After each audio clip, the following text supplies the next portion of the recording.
नमस्कार दोस्तों, आप सभी का मेरे चैनल निधिज वर्ल्ड में स्वागत है। आज हम अध्याय 1 भाग 3 का वर्णन करने जा रहे हैं। तो चलिए शुरू करते हैं। वासुदेव ये सब सोचते हुए अपने धर्मपुत्र को लेकर भवन की ओर लौट गए। उस समय कंस के पास महर्षि नारद आए। उनको जानकारी मिली कि कंस ने वासुदेव पर दयाद्र होकर पहले नवजात शिशु को लौटा दिया है।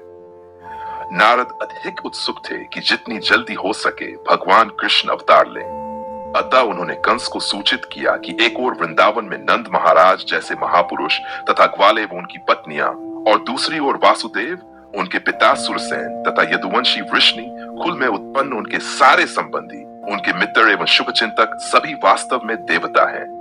नारद ने कंस को आगाह किया कि वह उन सब से सावधान रहे, क्योंकि कंस तथा उनके सारे मित्र एवं सलाहकार सभी असुर थे।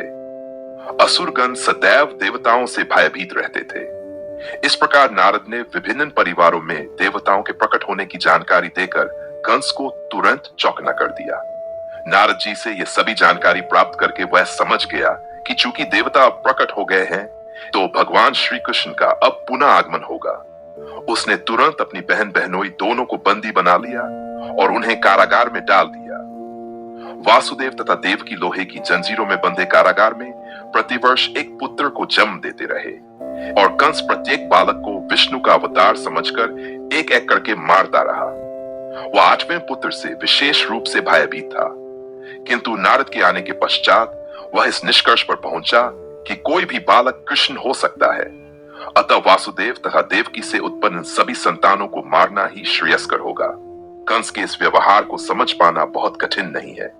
संसार के इतिहास में ऐसे अनेक उदाहरण प्राप्त हैं जब राज परिवार के लोगों ने अपनी अभिलाषा की पूर्ति के लिए अपने पिता, भाई या सारे परिवार तथा मित्रों का वध कर दिया है। इसमें कुछ भी आश्चर्यजनक नहीं था, क्योंकि असुरी वृत्ति वाले राज परिवार के लोग अपनी निंद्य अभिलाषा को पूर्ण करने के लिए किसी का भी वध कर सकते हैं।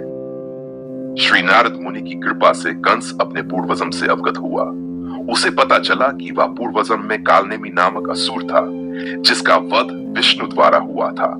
उसने भोज परिवार में जन्म लेकर यह निश्चय किया था कि वह यदुवंश का घोर शत्रु बनेगा। चूंकि श्री कृष्ण उसी परिवार में जन्म लेने जा रहे थे, अतः कंस अत्यधिक भयभीत था कि वह पूर्वजन्म की भांति श्री कृष्ण के हाथों मारा जाएगा। सर्वप्रथम उसने अपने पिता उग्रसेन को बंदी बना लिया, क्योंकि वह यदु, भोज तथा अंधक वंश का प्रमुख राजा था। उसने वासुदेव के पिता सुरसेन से राज्य पर भी अधिकार जमा लिया और स्वयं को समस्त देशों का राजा घोषित कर दिया।